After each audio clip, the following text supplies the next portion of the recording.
Hello बच्चों, library science से related बहुत इंपॉर्टेंट क्वेश्चन लेके आए हैं। बहुत एग्जाम में ये क्वेश्चन पूछा गया है, who introduce the concept of post carb in management studies, यानी प्रबंधन अध्ययन में पोस्ट कार्ब की अवधारणा किसने विकसित की थी।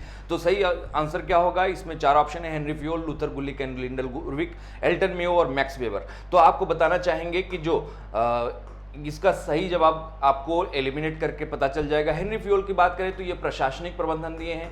प्रशासनिक प्रबंधन का सिद्धांत किसने दिया है, तो प्रशासनिक प्रबंधन की बात आएगी तो हेनरी फ्योल का नाम आएगा, या ऑपरेशनल मैनेजमेंट भी कहा जाता है। एल्टन मेयो की बात करें तो मानव संबंध प्रबंधन के बारे में अगर बात की जाएगी तो मानव संबंध प्रबंधन इन्होंने सिद्धांत दिया है। और अगर मैक्स वेबर की बात करें तो इन्होंने नौकरशाही यानी ब्यूरोक्रेटिक मैनेजमेंट के बारे में इन्होंने दिया है। तो इस तरीके से तीन ऑप्शन के बारे में हम बता दिए। और चौथा ऑप्शन जो है इस क्वेश्चन का आंसर है, लूथर गुलिक एंड लिंडल उर्विक ने ही पोस्ट कार्ब सिद्धांत दिए थे।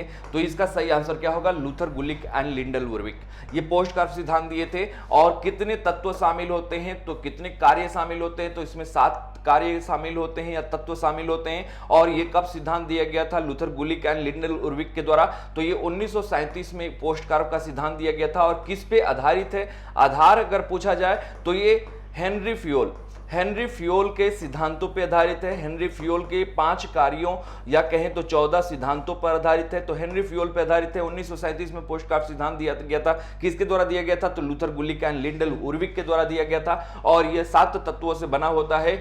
तो अगला क्वेश्चन इसी पे आधारित है। और अगला क्वेश्चन कहता है कि इन library administration which function of post carb guides the library in setting objective and defining services. Hindi में कहेंगे पुस्तकालय प्रशासन में पोस्ट कार्ब का कौन सा कार्य पुस्तकालय अध्यक्ष को उद्देश्य और सेवाएं निर्धारित करने में सहायता करता है। तो उद्देश्य और सेवाओं की बात हो रही है, तो इसमें ऑर्गेनाइजिंग होगा, प्लानिंग होगा, स्टाफिंग होगा, कोऑर्डिनेटिंग होगी। तो इसका सही आंसर क्या होगा, तो आपको इसका आंसर बताना है।